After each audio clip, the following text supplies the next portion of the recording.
At 15 years old, he became the youngest player to start and score in a UEFA Champions League knockout match.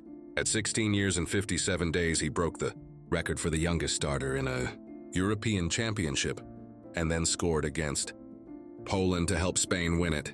At 17, he is already being compared to Lionel Messi and Ronaldinho. And when people ask him how he handles the pressure of all of that, he says, "Pressure is normal. I see it as motivation to become better."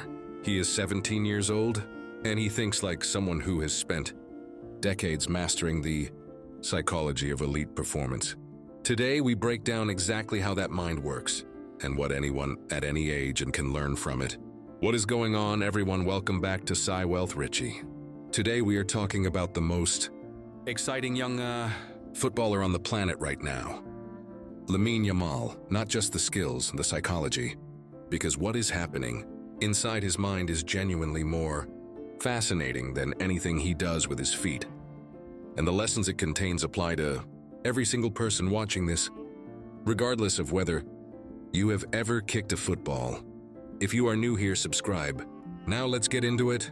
Lamine Yamal was born on July 13, 2007 in Mataró, Spain. His father is Moroccan. His mother is from Equatorial Guinea. He grew up in a neighborhood called Rocafonda, not a wealthy area, where he played football on the streets with friends the way kids do when PlayStation isn't an option. He joined FC Barcelona's legendary La Masia Academy at age 10, and from the moment he arrived, the people inside that system knew something different was happening, not just in his feet, in his head.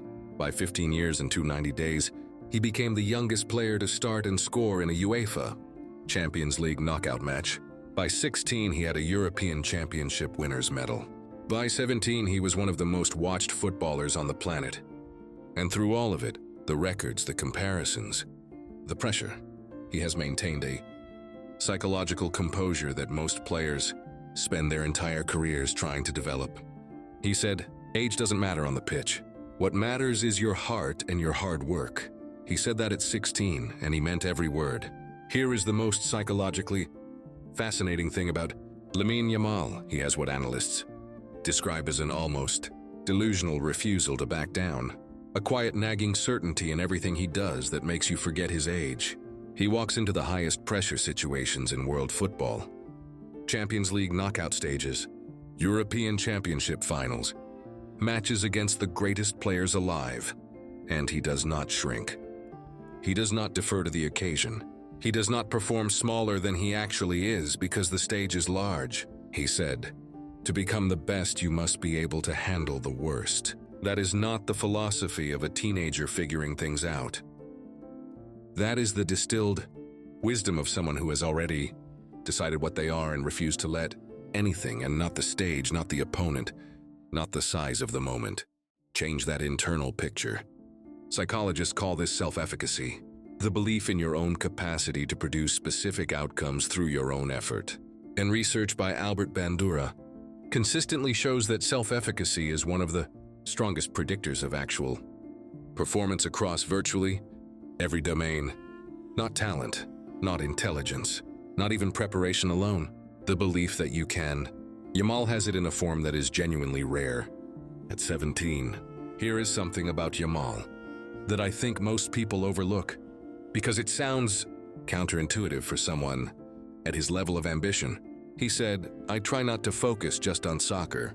I try to be with my friends and live my life. I try to disconnect all I can from soccer when I come out of it." He described his ideal day as having breakfast on a rooftop, playing a match in a park in Rocafonda, going on a bike ride or skating with friends. That combination, complete commitment. During the performance, window and complete disconnection. Outside it is one of the most psychologically sophisticated performance strategies available to any athlete, because the brain does not perform optimally under sustained activation. Creativity, pattern recognition, problem solving, the way cognitive functions most valuable in elite sports all require periods of genuine rest and disengagement to function at their highest level. The athletes who are always focused on football, always watching match analysis, always thinking about the next opponent often burn out or plateau earlier than the ones who have genuinely fulfilling lives outside their sport. Yamal understood this instinctively before most players twice his age figure it out. Give everything on the pitch, disconnect completely off it, live a full human life, and come back to the performance environment genuinely restored. Here is something about Yamal that I find deeply psychologically significant.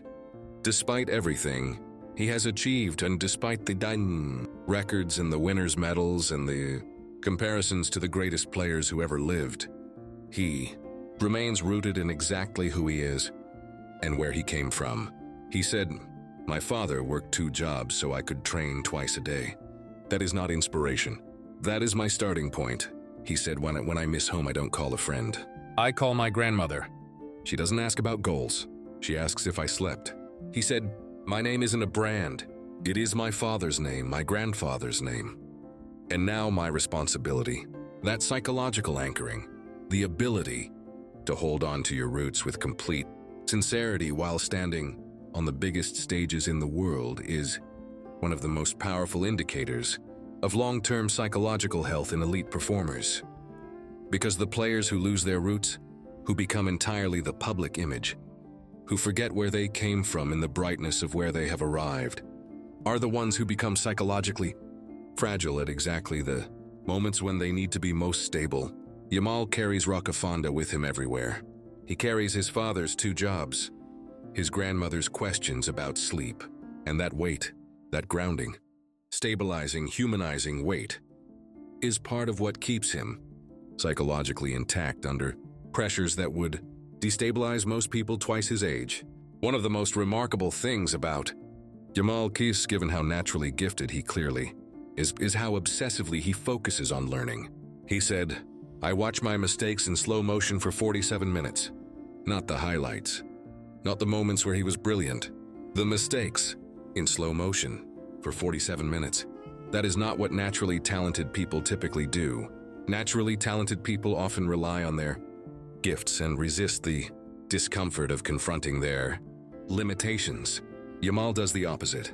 He treats his mistakes as the most valuable information available to him.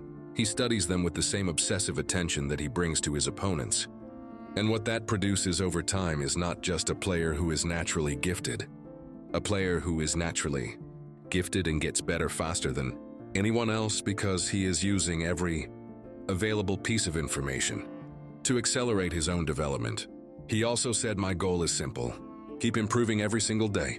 Not win trophies, not break records. Improve every single day." That orientation toward the process rather than the destination is the growth mindset operating at the highest level of elite sport.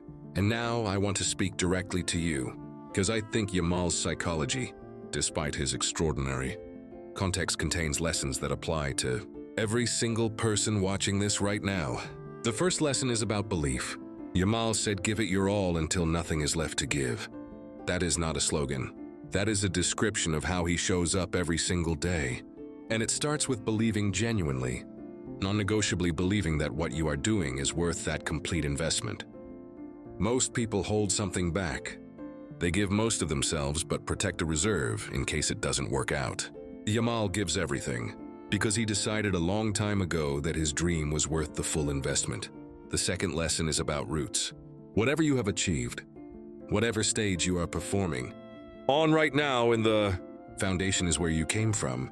The people who worked 2 jobs for you, the grandmother who asks if you slept, the friends you skate with in the park. Those things are not distractions from your success.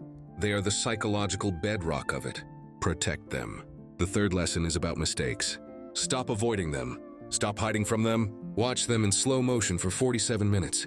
Because the fastest path to improvement is not repeating what worked. It is understanding precisely what didn't, and then fixing it, one deliberate correction at a time. Lamine Yamal is 17 years old. He has already done things that most footballers never do in an entire career. And the foundation of everything he produces is not just talent. It is a psychological architecture built on delusional self-belief, complete disconnection off the pitch, unshakable roots in where he came from, and an obsessive commitment to learning from every mistake he makes. That architecture is not a gift he was born with. is a mindset he has built, deliberately, consistently, at an age when most people are still figuring out who they are. And it is a mindset that is available to you, regardless of your age, regardless of your stage, regardless of how far you feel from where you want to be. The distance is almost always smaller than it looks, and it closes one deliberate daily decision at a time. Subscribe to PsyWealth Richie. Share this with someone who needs to be reminded that age is never the reason. We will see you in the next one.